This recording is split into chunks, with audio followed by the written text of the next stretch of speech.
Orang tua Nabi di neraka. Kok usil banget kamu ini? Kok usil banget urusan Nabi Muhammad SAW di neraka dan sebagainya? Apakah kamu ini masalah apa? Kok tega sekali ngurusi bapak ibu Nabi Muhammad di neraka? Apakah memang ada hadis Nabi, hadis sahih tentang seorang laki-laki yang bertanya kepada Rasulullah, bagaimana tentang bapakku? Nabi menjawab, bapakmu dan bapakku di neraka. Itu hadis namanya khabar ahad. Hadis ini adalah sahih, akan tapi biarpun itu hadis sahih yang tidak mutawatir, kalau bertentangan dengan sesuatu yang mutawatir dan lebih kuat, maka itu dipinggirkan. Ada dalam Al-Quran, wa ma kunna mu'adzibina hatta nab'atha rasula. Sungguh kami tidak akan menyiksa siapapun sampai datang utusan. Jadi sebelum Nabi Muhammad diutus, itu masa fatrah. Di situ orangnya selamat, tidak mungkin disiksa oleh Allah Subhanahu wa taala. Allah pantang nyiksa hambanya yang belum ada syariat turun. Sama kalau di hutan Kalimantan sana ada sekelompok kaum yang tidak pernah dengar Islam, lalu dia nyembah berhala, nggak akan disiksa oleh Allah. Nyembah berhala di tengah hutan Kalimantan sana, nggak pernah dengar radio, nggak pernah punya HP, tidak pernah kenal syariat Islam, tidak sampai kepadanya dakwah, maka tidak mungkin disiksa oleh Allah Subhanahu wa taala. Maka masa fatrah, masa antara Sayyidina Isa alaihissalam, dan memang belum ada nabi yang diutus untuk orang Arab. Artinya nabi-nabi yang lain bukan untuk orang Arab. Dan Allah tidak akan menyiksa siapapun yang hidup tanpa utusan. Dan ayahanda Nabi wafat sebelum Nabi diutus, sebelum Nabi terlahir. Ibu dan Nabi wafat waktu Nabi masih kecil, belum diutus sebagai utusan Allah Subhanahu wa taala. Wa ma kunna mu'adzibina hatta nab'atha rasula. Sungguh kami tidak akan menghukum siapapun sampai aku mengirim utusan. Ada dakwah sampai kepada beliau. Jadi ini aneh.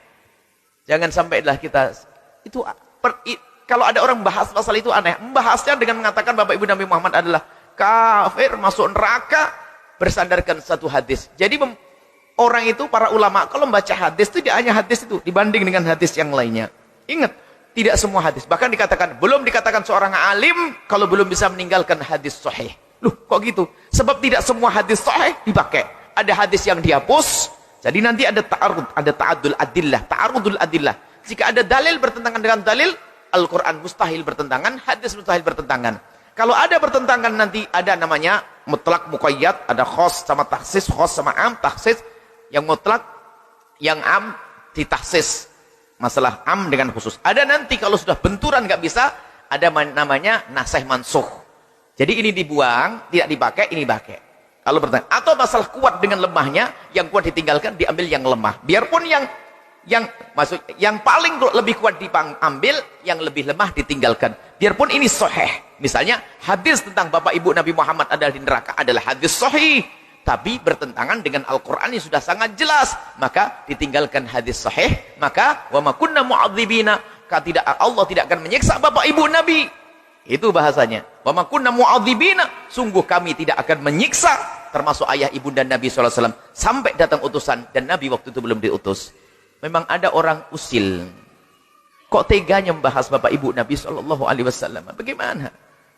Bagaimana Rasulullah ngajari adab? Abu Jahal itu ahli neraka. Abu Jahal itu ahli neraka memerangi Rasulullah. Anaknya mukmin beriman namanya Ikrimah. Waktu Sayyidina Muhammad waktu bicarakan, ada sahabat Nabi yang bicarakan tentang Abu Jahal, Ikrimah datang, Rasul mengatakan, kufu an Abi Jahlin takrimatan li Ikrimata. Diam, jangan kau sebut-sebut Abu Jahal, menjaga hatinya Ikrimah. Nah sekarang Bapak Ibu Nabi disebut-sebut.